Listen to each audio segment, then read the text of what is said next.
The number killing your margins and how to fix it.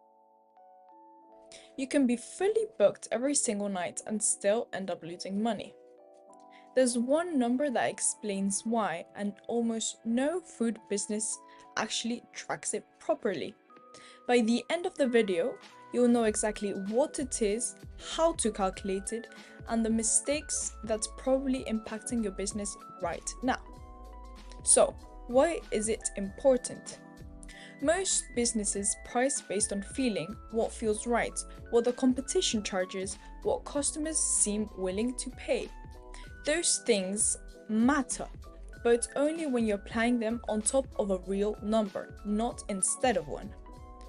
Here's the reality. Profit margins in this industry typically run around 3 to 8%. At that level, there's very little room for guessing. So your food costs, also known as cost of goods sold or COGS, are one of the biggest levers you actually control. Knowing the number precisely instead of estimating it can be the difference between running a restaurant that feels busy and running one that actually makes you money. So, what is it and what is the formula? Food cost percentage is simply how much it costs you to make the dish divided it by how much you sell it for. So, food cost percentage equals cost of the dish divided by the selling price. The same formula applies for drinks, cost of the drink divided by the selling price. It really is simple on paper, but the part most people get wrong is in the formula. It's actually what goes into the cost of the dish. So, let's do a worked example. Say you're costing a recipe with 6 ingredients. Let's say cod, eggs, onion, olive oil, and parsley and potatoes. So, for each ingredient, you need the price per kilogram or any other unit you use to purchase your ingredients. Then, the waste percentage, because the price you pay is in the amount you actually use. Take the cod for example, you buy it for $20.41 a kilo, but it has 30% waste from trim and prep. This is actually the step most businesses skip entirely, the waste. So how to measure it properly? You weigh the ingredient before trimming it and prepping it. Let's say you start with 1000 grams or 1 kilo, then weigh it again after. Let's say it turns out to be 700 grams or 0.7 kilograms. The difference is your waste percentage, which is 1 minus the end weight divided by the start weight. 1 minus 700 divided by 1000, or 1 minus 0.7 divided by 1, which equals 30%. And just remember, both starting and ending weight have to be the same unit.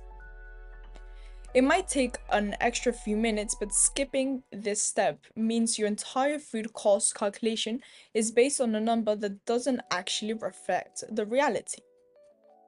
Then comes your net quantity. It's the part you actually use, so it's the gross quantity times the waste percentage. So you times 30% times 1000 grams equals 700 grams. The net cost is the price per kilo or any other unit used, times the net quantity in kilos, again, any other unit used. So it's $20.41 times 0.7, which comes out to $14.29. Here's a note.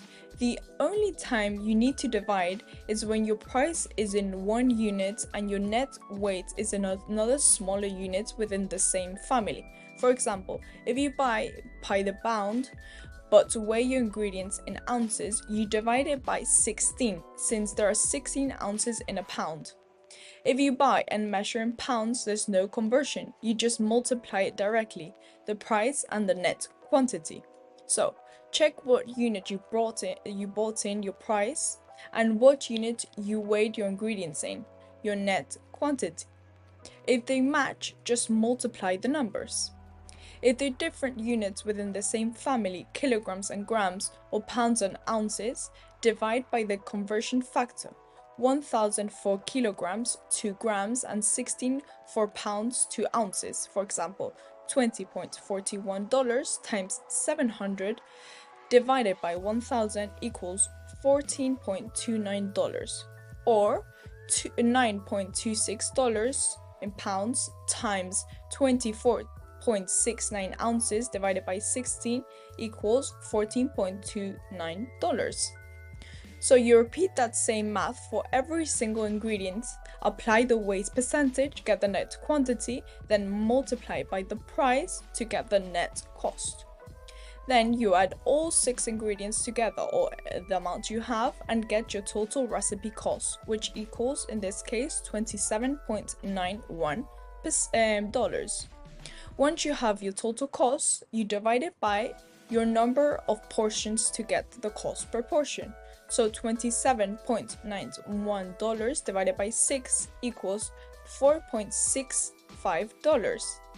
Then you divide this by your selling price. $4.65 divided by 14, let's say that's your selling price, to get your food cost percentage. In this case, it comes out to 33.21 cents.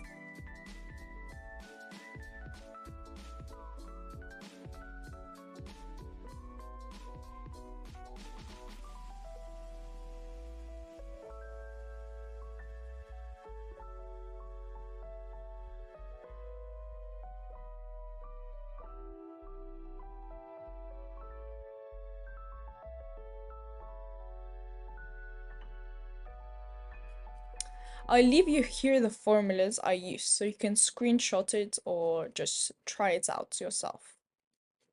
So, what is a good number? Is 33.21% good or bad? Well, it actually depends on the category.